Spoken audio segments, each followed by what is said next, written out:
I've been lucky enough to grow up in the Barossa, and I'm incredibly proud to be part of the history and the heritage of the valley.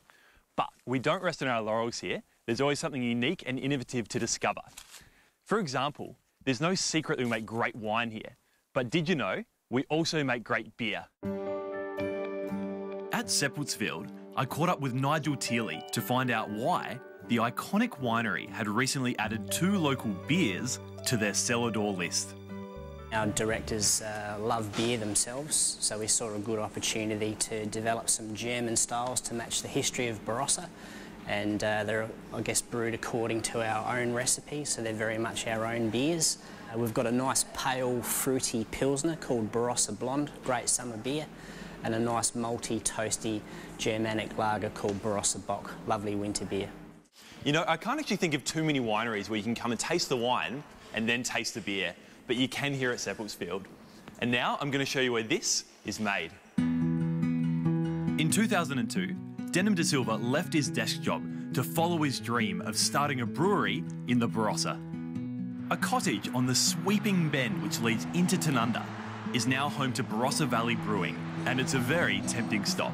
We brew all the beers here, completely all natural. People often can see Mark, our brewer, making the beer, and can obviously enjoy it here or in the bar. So I can get a beer, come out here and watch it all being made? Absolutely, absolutely. You can tell Mark improvements as well if you wish. Yeah, he's always open to suggestions.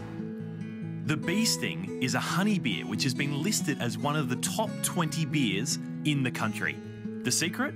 Pure orange blossom honey from the Riverland. Time to add it to the Bee Sting. That smells amazing. We've been at the site for 2 years and we've over doubled our output, so very happy. The restaurant is becoming extremely popular. We're doing a lot of experimenting. This is our beer with cracked coriander, crystallized ginger.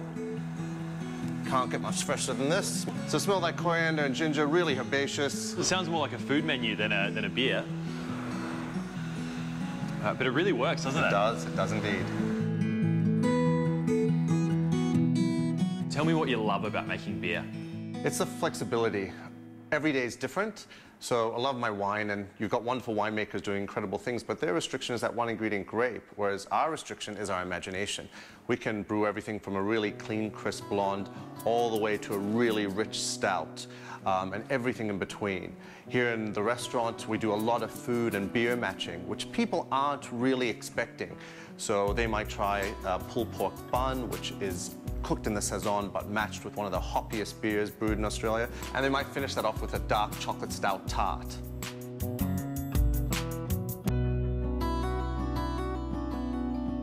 While it's very tempting to actually just drink this Bee Sting beer as it is, I'm actually going to use it to make a really simple beer for kasha. So I've got 3 cups of self-raising flour here and 1.5 tablespoons of caster sugar. Now I want that whole bottle of Bee Sting beer, and I want about 1/4 cup of olive oil as well. It can go straight in. All right, now I'm just going to mix this to a nice sticky dough. Okay, so my dough's formed. A little bit of baking paper here straight into a tray. Get my dough on. All right, now because the dough is quite sticky, I've actually got a little bit of flour here. I'm going to flour my hands and press this out. I've got some fresh rosemary here that can go all over the top. Little pinch of salt, drizzle of olive oil, and that's going to go into a nice hot oven, about 180 degrees. Well, after 25 minutes, you can see just how much has risen. It's golden, and it's really light and fluffy. It's actually got a lovely sweetness to it from the honey in the beer as well. Well, I reckon it's time to go feed the masses.